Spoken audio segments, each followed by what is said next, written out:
we're talking about comparison. And so you and I have a new book coming out this month, April, called Comparison Girl for Teens. I cannot be more excited about it.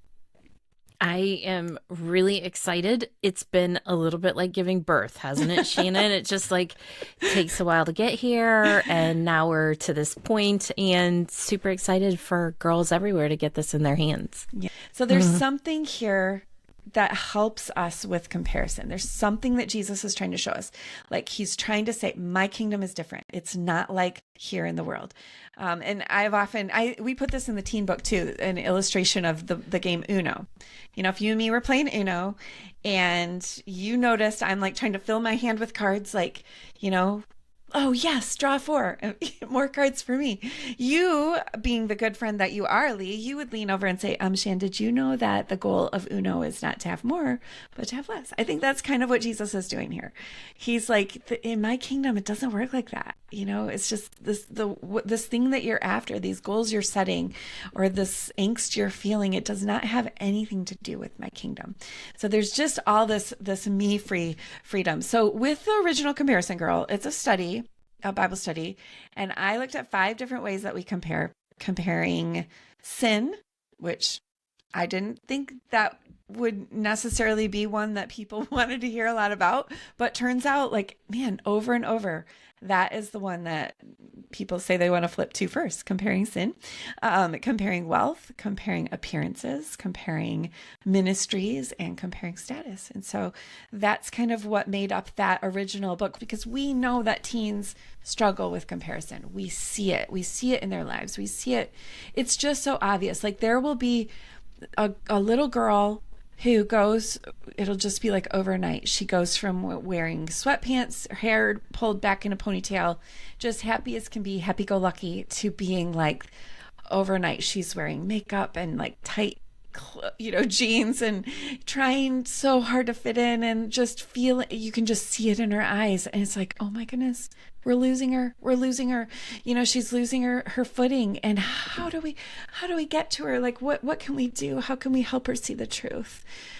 So like, what about that stirs your heart, Lee? Like, why did you want to write this teen book? Well, like you, I have experienced a moment where I felt devastatingly inferior, and I was aware of it. And a lot of the wounding that I have actually comes from not accepting Christ until I was 17. And so I had a lot of catching up to do when I did become a believer. And the church girls around me had an understanding among them that I did not have. I did not understand, like, about modesty or interacting with boys or whatever. Like, those were not the same. We were not taught the same messages in our homes growing up. And so the place that became the most difficult for me to be in who I was at church. And I knew that wasn't the way it was supposed to be. And so as I was reading Comparison Girl, I kept thinking back to those moments where I was like, gee, I wish I'd heard this. Gee, I wish I'd known. Gee, I wish the girls in my youth group had heard this, because... But I just remember this was the time in my life where I went to camp, this happy-go-lucky, carefree little girl, and I came home with this sick to my stomach inadequacy. Like, I have got to figure this out. Like, come on, Shannon. We got to get this thing, get ourselves together. And it's like I entered the world of comparison, and it's a dark place. And our enemy, I think, really preys on girls at this age when they're just starting to notice, like, oh, there are ways that people are measuring. And not only do I have to be aware of them, I've got to figure out, how do I measure up? How do I get ahead? How do I keep up with everybody else? And how do I not be left behind?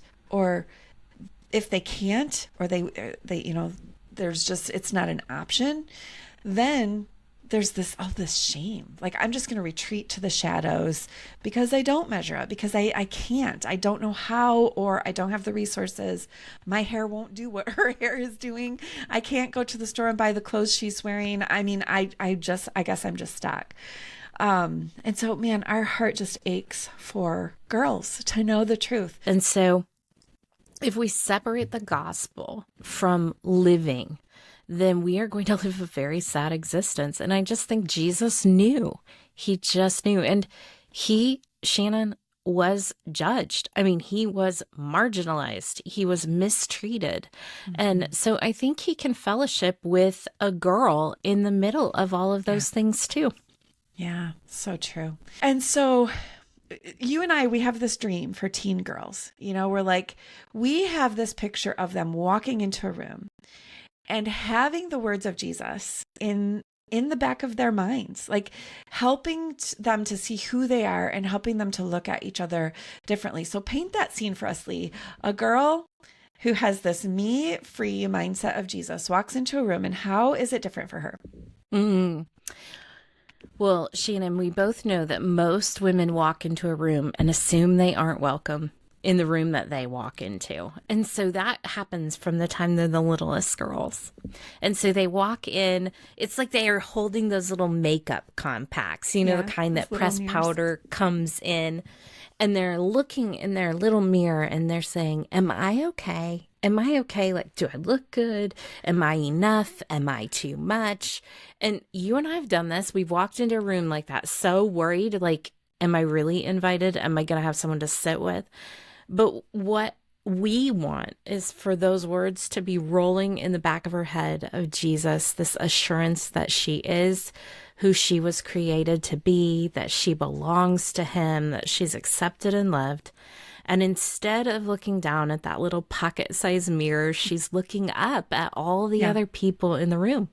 And if most of the women and girls are looking down, then the most powerful and influential woman in the room is the one who's looking up, able to see and meet the needs of others. And so you and I just cannot quit that vision that we would raise up a generation of girls who are looking up to encourage and equip and evangelize, really, a new generation of Christ followers, because they are not stuck in the comparison game.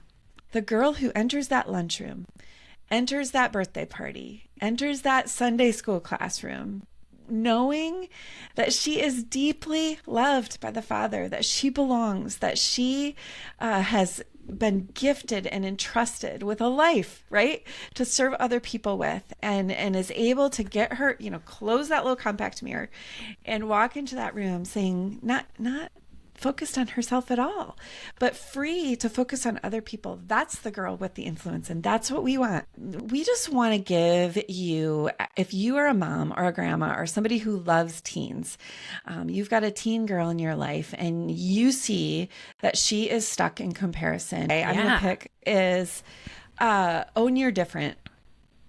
Own your different. Like, let's teach our girls to own their different. You know, God apparently loves variety. He made us so different. He gave us different skin, different hair, different eyes. And we are each wonderfully made by God. We're made different. And so I think that to own your different, you kind of have to compare, right? But you have to compare in a different way, in a me-free way, in a way that's like, I'm not comparing putting any value statements on these. I'm just asking, like, God, how did you make me different? How am I supposed to contribute in a way that's different? I have this unique blend of resources and aptitudes in my measuring cup, and it's my job to discover, how am I supposed to be pouring out, right? Because when you tip that measuring cup, the lines become irrelevant, right? And so we want to teach our girls, own your different, figure out, how are you unique? How did God make you different? And, you know, that's something that we got into a little bit in our chapter on femininity, because the world says to be feminine, you have to be a particular kind of girly kind of feminine. But what we see is that God creates a whole bunch of variety within the gender distinctions of male and female. And so maybe you're kind of a tomboy, maybe you're more artistic, maybe you're an athlete, maybe you are more shy, maybe you are the type who has a whole bunch of friends, maybe you don't, maybe you just have one friend. I don't know, but own your different, be who God created you to be, and walk into every room saying, like, who can I serve here? Who can I encourage with who I am, with what God put in my cup, not in her cup? So that's really just a little snippet of what we want to share in this book.